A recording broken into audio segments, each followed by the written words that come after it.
Robin Sharma said, "Go where no one has gone and leave a trail of excellence behind you." Hello, I am Juan Navarro. This is Advanced Quality Programs, and I invite you to explore the quality philosophies and concepts to apply them to our lives.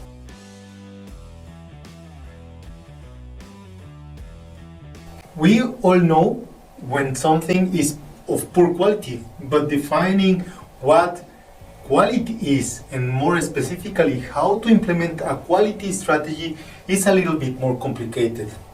To define quality and to define a quality strategy might be simple for many people, but for most of us, the concept of quality is more present or more easy to explain when we have a problem to show. For example, the launch of the Boeing 787 Dreamliner.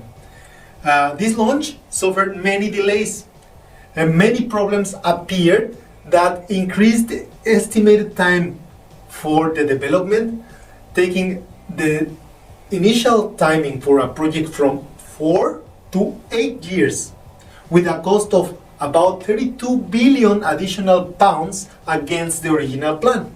Why? Because of a poor quality planning.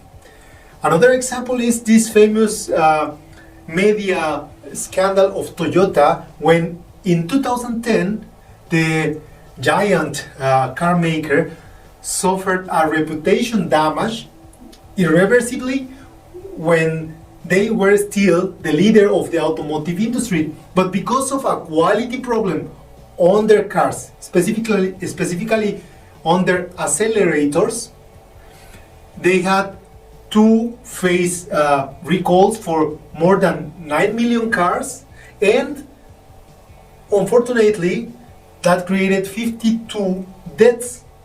Why? Because the quality planning or the quality system was not robust enough. But what are we saying here? Is it to avoid quality failures and to provide a quality product the definition of quality? Not necessarily. If you have followed this series of videos and podcasts, you will remember that we said that quality is the correct management of expectations, and that quality begins by having a clear vision of what we are willing to achieve. For this to happen, we need to align our strategy with the quality system.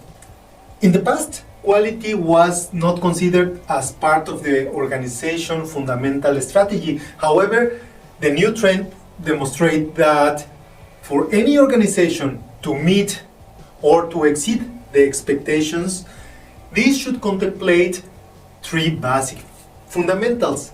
First, they should have one system that ensures that things stay in track and within the scope of the vision and the mission.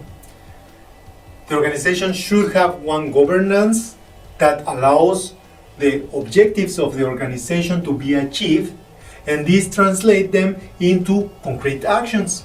And finally, the organization should have a culture of excellence. These three fundamentals can only be disposed if the philosophy and concepts of quality work as the heart of the organization. Your quality strategy must be fully aligned and integrated with a global strategy to establish a system that ensures that things are kept on track. Requires quality management systems that involve much more than a quality department, and in this case, this extends to the complete organization. The strategic principles for optimal quality management in the organization should be the following.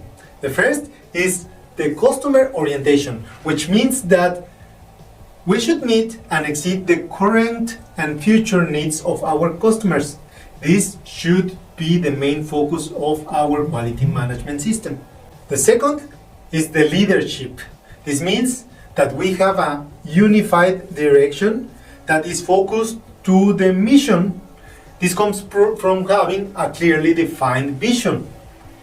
The third is the people engagement. This means to have a competent, empowered, and engaged team at all levels of the organization.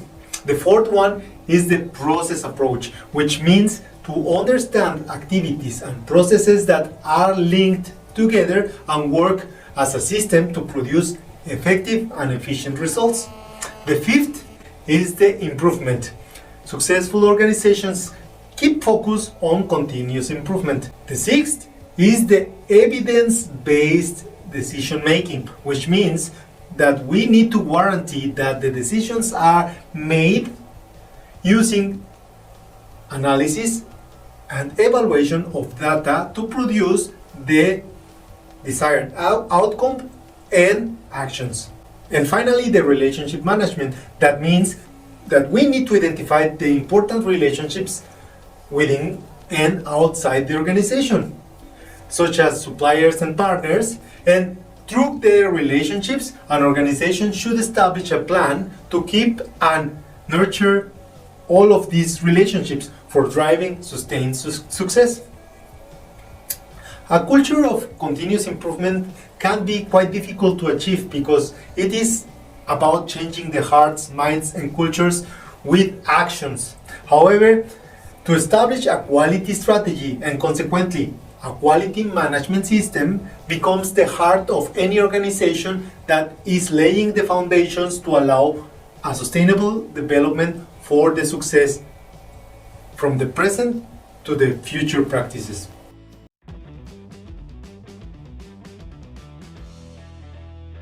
That was all for this week. If you enjoyed that video and find it useful, don't forget to hit like. I will appreciate all of your comments and your subscription to the channel. I leave you with a quote from the theory of everything. No matter how hard life may seem to us, as long as there is life, there is hope. Don't forget to hit the bell and see you next week.